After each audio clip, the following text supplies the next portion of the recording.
DNA आहे, त्यामुळे ट्रान्सक्रिप्टेड जो एमआरएनए आहे ट्रान्सक्रिप्शन नंतर लगेच ट्रान्सलेशन होतं, हे मी कालच्या लेक्चरला सांगितलं. बरोबर, ट्रान्सक्रिप्शन नंतर लगेच. तसं युकॅरियोटमध्ये ट्रान्सक्रिप्शन झाल्यावर थोडंसं मॉडिफिकेशन्स आहेत मग ट्रान्सलेशन होतं. आणि ट्रान्सक्रिप्शन सुरुवातीला न्यूक्लियसमध्ये झालेलं असतं, ट्रान्सलेशन सायटोप्लाझममध्ये येऊन होणार असतं. आणि याच्यामध्ये मात्र प्रोकॅरियोटमध्ये मात्र ट्रान्सक्रिप्शन ट्रान्सलेशन दोन्हीही सायमल्टेनियसली सायटोप्लाझममध्ये होत असतं. बरोबर आहे. मग जो एमआरएनए जस्ट जो नॉन मॅच्युअर आहे तर त्याच्यामध्ये काय चेंजेस होतात, तर काही रिजन अनइसेन्शियल जे असतात ते काढून टाकले जातात आणि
इन्फॉर्मेशन पुढे पास करते.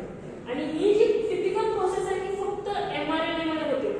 लक्षात ठेवा, हे जे 3 आपण शिकतोय ना कन्सेप्ट, हे फक्त आणि फक्त mRNA प्रोसेसिंग साठीच यूज केलं जातं. त्यामुळे RNA प्रोसेसिंग कन्सेप्ट जरी आले तर त्याच्यामध्ये mRNA प्रोसेसिंगच तुम्ही लिहायचं. ओके, आता यामध्ये काय झालं, पहिलं म्हणजे आता पहिला आपण बघूया addition of 7 methyl guanosine at 5' of HNRNA.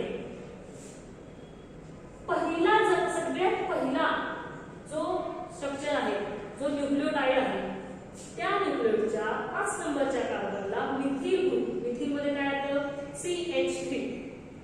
तर हा CH3 ग्रुप 5 नंबरच्या कार्बनला जो इथे न्यूक्लियोटाइड असेल त्याला ऍड होतो. ऍड झाल्यामुळे काय होतं, ते मिथिलचं स्ट्रक्चर जे आहे त्याला तो पूर्ण स्ट्रक्चर त्याला वेगळं लागतं. मिथिल स्ट्रक्चर ऍड झालं त्यामुळे त्याला एक टोपी घातल्यासारखं दिसते. टोपी म्हणा किंवा असं मोळा काहीतरी अटॅच झाल्यासारखं कॅपिंग. आपण एक मोठा दोरा घेतला आणि त्याला जर गाठ मारली तर ते आपल्या हाताला लगेच जाणवते, लागते. आता त्या दोऱ्यावर तो रायबोसोम जो आहे तो पुढे मागे करणार आहे. मग पुढे मागे केल्यानंतर दोरा म्हटल्यावर काहीतरी त्याचं एक स्ट्रक्चर आहे ते त्याला लागते, लक्षात घ्या. आणि ते मिथायलेशन म्हणजे जी ज्या प्रोसेसमध्ये ऍडिशन ऑफ मिथिल ग्रुप होतं त्या प्रोसेसला आपण मिथायलेशन म्हणतो. आणि 7Mg म्हणजे जो न्यूक्लियोटाइडचं स्ट्रक्चर आहे त्या 7 नंबरच्या कार्बनला सॉरी आणि 5 नंबर ही 5' ची डायरेक्शन लक्षात घ्या. तर 7 मिथाइल गुआनोसिन काय होतं तिथं ऍड, मिथिल ग्रुप ऍड. आणि मिथिल ग्रुप ऍड झाल्यामुळं 7Mg तिथं तुम्हाला कॅप झाल्यासारखी बघायला. हे का होते ते तुम्हाला सांगतो, हे काय गरज आहे आपल्याला, राहू दे की कशाला, जाऊ दे की तसंच. तर नाही, ह्याच्यानंतर ट्रान्सलेशन होणार आहे. आणि ट्रान्सलेशनच्या प्रोसेसमध्ये हा mRNA इथं आहे हे कुणाला तरी आयडेंटिफाय करायला पाहिजे का नको. प्रोसेस कशी स्टार्ट होईल. आणि तुम्हाला नेहमी माहिती आहे इनिशिएशन करण्यासाठी आपल्याला बऱ्याच सबयुनिट्सची गरज असते, राईट. आणि हे सबयुनिट्स आयडेंटिफाय करण्यासाठी ते 7Mg इथं अटॅच करावं, बरोबर आहे. आयडेंटिफाय करण्यासाठी 7Mg इथं आहे म्हटल्यानंतर ना रायबोसोमला हे स्ट्रक्चर इझिली आयडेंटिफाय होतं, बाबा इथं mRNA आहे आणि इथून आपल्याला स्टार्ट करायचं आहे. हे समजण्यासाठी इथं कॅप केली. आणखी एक महत्त्वाचं कॅपचं फंक्शन की तुम्हाला माहित असेल की DNA सुट्टा हा कधीच नसतो, म्हणजे त्याला बऱ्याच गोष्टी असे अटॅच आहेत. हिस्टोन प्रोटीन आहे अटॅच. हिस्टोन प्रोटीनमुळे DNA स्ट्रक्चर कसं झालं तुम्हाला माहितीच आहे, बरोबर. ते एक आहे. इव्हन त्याला बरंच म्हणजे असं बाउंडिंग आहे, असं सुट्टा तुम्हाला DNA दिसणार नाही सेल का, कारण की आणखी एक ऍक्टिव्हिटी असते आपल्या सेलमध्ये. एन्झाईम भरपूर आहेत, त्याला म्हणायचं न्यूक्लियस एन्झाईम. न्यूक्लियस एन्झाईम काय होतं, तो DNA जरी सुट्टा राहिला लगेच खाऊन टाकला, कट करून टाकला. मग न्यूक्लियस ऍक्टिव्हिटी होऊ नये म्हणून न्यूक्लियस ऍक्टिव्हिटी कुठं पण होत नाही, एक तर सुरुवातीपासून की नाही तर शेवटपासून. तर ती ऍक्टिव्हिटी होऊ नये म्हणून काय करतात, 7Mgचं कॅपिंग महत्वाचं. न्यूक्लियस ऍक्टिव्हिटी कंट्रोल करतो. 7Mg तिथं असल्यामुळे काय होतं, त्या एन्झाईमला तिथं बाइंडच होते. आणि त्यामुळं काय होतं, हा RNA जो आहे तो काय होत नाही, कट होत नाही किंवा डॅमेज होत सुरुवातीला. ही पहिली गोष्ट addition of 7 methyl guanosine. Adenylation process म्हणू शकतो त्याला, सॉरी मिथायलेशन प्रोसेस म्हणतो आपण त्याला, ठीक आहे. त्यानंतर सेकंड आहे रिमूव्हल ऑफ विड्रॉल आणि स्प्लायसिंग ऑफ एक्सॉन. स्प्लायसिंग म्हणजे कट करणे, तुकडे तुकडे करणे. स्प्लायसिंगचा तुकडे तुकडे करणे. आणि पहिलं काय रिमूव्हल, इंट्रॉनला काढून टाकायचं आणि एक्सॉनचे जे तुकडे आहेत ते जोडायचे. ते तसेच ठेवायचे नाही, तिथं तुम्ही साईडला असं काढले हे म्हणजे इंट्रॉन निघून गेलं, नको असलेला इंट्रॉन निघून गेलं. आणि काय झालं, इंट्रॉन एक्सॉनची ऍडिशन झाली, इंट्रॉन निघून गेला आणि ते जे स्ट्रक्चर अर्धवट स्ट्रक्चर तयार झालं आहे mRNA. आणि तिसरी स्टेप म्हणजे पॉलीएडिनिलेशन.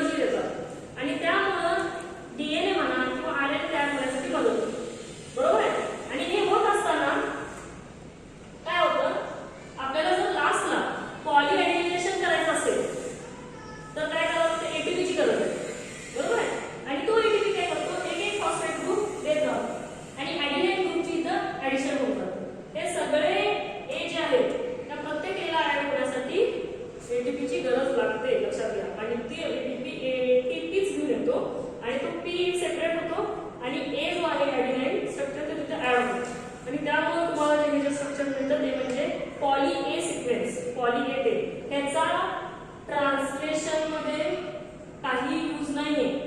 ह्याचं सुद्धा सेम फंक्शन आहे की to avoid nucleus activity, to avoid exonucleus activity. Exo म्हणजे बाहेरून डीएनए कट होऊ नये.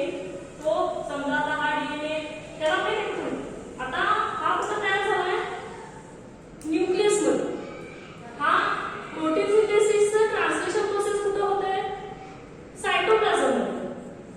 लक्षात घ्या, ट्रान्सक्रिप्शन प्रोसेस न्यूक्लियस मध्ये, ट्रान्सलेशन प्रोसेस सायटोप्लाझम मध्ये.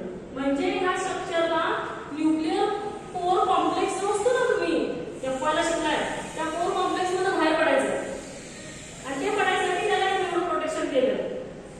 लक्षात आलं. आणि तुम्हाला माहिती आहे, आता समजा हा पुढे निघालाय, पाठीमागची शेपूट सुद्धा कट होऊ शकते, काहीतरी डॅमेज होऊ शकते, पुढे पार्ट पुढे निघाला नंतर मागं कुठेतरी अडकू शकते, तुटू शकतं. तर असं होऊ नये म्हणून काय केलं जातं, याला पॉलीएड्युकेशनची टेल ऍड केली जाते.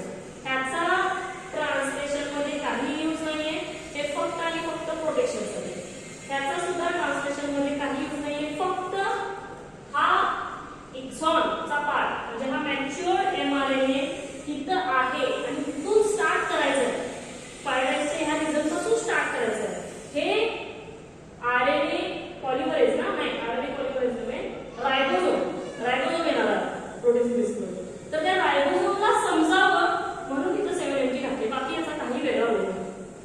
आणि जेव्हा 7mg सुरुवातीला असेल, फक्त एक्झॉनची ऍडिशन झालेली असेल आणि फक्त पॉली ए टेन अशा तिन्ही स्ट्रक्चरची जेव्हा त्या एमआरएनएला अटॅचमेंट होईल, तेव्हा आपण त्याला मॅच्युअर्ड एमआरएनए म्हणणार आहोत. तोपर्यंत याला आपण एचएनआरएनए म्हणणार आहोत. ठीक आहे. आणि हे स्ट्रक्चर न्यूक्लियर पोर मधनं बाहेर पडल्यावर रफ एंडोप्लाझमिक रेटिक्युलम RER, त्याला रफ का नाव दिले, कारण की त्याच्या बॉडीवरती बाहेरच्या बाजूला रायबोझोम्स आहेत म्हणून ते दिसायला रफ आहे. आणि त्याच्यामुळे तिथं स्ट्रक्चर हे येतं आणि लगेच ट्रान्सलेशन प्रोसेस स्टार्ट होते. जोपर्यंत हे तिन्ही स्ट्रक्चर तिथं ऍड होत नाही, तोपर्यंत हा मॅच्युअर होत नाही, जोपर्यंत मॅच्युअर होत नाही तोपर्यंत न्यूक्लियर पोर मधनं बाहेर येतो. लक्षात आलं. प्रोसेसिंग ऑफ एमआरएनए किंवा आरएनए प्रोसेसिंग काहीही त्याला पाहतो. समजलं हा छोटा बीट. ठीक आहे. आता दुसरा पार्ट म्हणजे आता एमआरएनए झालं. आणखी आरएनए टीआरएनए हे कसे तयार होणार आहेत, तर ह्याच्यात काही एवढं खास नाही. लक्षात घ्या,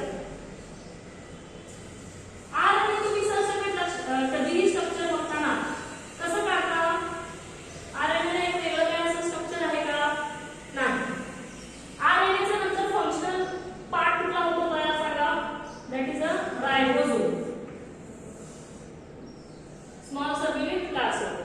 आता हा रायबोझोम तयार करण्यासाठी जे छोटे छोटे फ्रॅगमेंट लागतात, प्रोटीनचे पार्ट लागतात, त्याचा म्हणजे जो न्यूक्लियोटाइड लागतो तो म्हणजे आरएनएचे पार्ट सेगमेंट्स. त्याला सगळं एकत्र घेऊन ते रायबोझोमचं स्ट्रक्चर तयार करतो. तुम्हाला मी नंतर बुक देते, त्याचं तुम्ही हे करा, तुमच्या लक्षात येईल की ते कसं कसं स्ट्रक्चर आहे. ओके. तर आरएनए तुम्ही काढताना असं काढले नाही, काढलंय ना. तर याच्यामध्ये RNA so it is a single strand. तुम्ही ना हा काय काढता, हा आणि तुम्ही असं काढता, आरएनए सिंगल स्ट्रँड आहे. तर इथे डबल स्ट्रँड कुठे तयार झाले मध्येच. आपल्या डीएनए मध्ये टोटल न्यूक्लियोटाइड किती, 4 A T G C. किती तुम्ही सिक्वेन्स बदल करून करला. त्यामुळे बऱ्याच वेळा तुम्ही असे काही सिक्वेन्सचा पॅच असतो, तो पुढे कुठेतरी कॉम्प्लिमेंट असतो, म्हणजे इथला जो सिक्वेन्स आहे तो कुठेतरी उलटा पण असतो. आणि असे सिक्वेन्स आता हा थ्रेड आहे, थ्रेड मध्ये गुंतागुंत होईल. तसंच सेम हा थ्रेड लाईन असल्यामुळे तुम्ही सोडल्यानंतर जिथं सेम सिक्वेन्स असेल त्या ठिकाणी त्याचं पेरिंग होतं, हायड्रोजन बॉन्ड लगेच अटॅच होतो. आणि हा सुद्धा जर असा लागतो म्हणजे हा असा आहे बरोबर. आणि ज्या ठिकाणी त्याचे सिक्वेन्स इझिली असतील, काही ठिकाणी मोठं सब पॉईंट असेल, काही ठिकाणी फ्री फॉर्म असेल, काही ठिकाणी पॉईंट असे लूप फॉर्म होतात. हे फॉर्मेशन म्हणजे आरएनए. याच्यामध्ये एवढं जास्त मॉडिफिकेशन काहीच होत नाही. एकदा डीएनए वरून एमआरएनए आरएनए तयार झाला की त्याच्यावर तो काय करतो, डायरेक्ट त्याच्यामध्ये मॅच्युरेशनसाठी सायटोप्लाझम मध्ये त्यामध्ये एवढे चेंजेस होतात. पण याचं स्ट्रक्चर तुम्हाला माहिती म्हणजे असंच असतं. आणि ह्याच्यापासून रायबोझोम तयार होतो. त्यानंतर नेक्स्ट आहे टीआरएनए. टीआरएनए ट्रान्सफर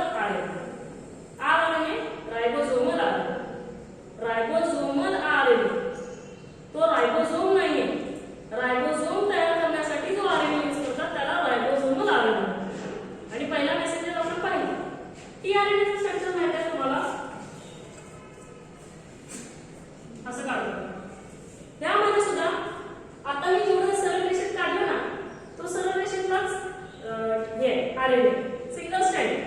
फक्त एक टिपिकल सिक्वेन्स मध्ये काय झालं त्याचं लूपिंग फॉर्मेशन झालं आणि लूप फॉर्मेशन झाल्यामुळे तुम्हाला हे अशा पद्धतीचं टीआरएनएचं स्ट्रक्चर बघायला मिळतं.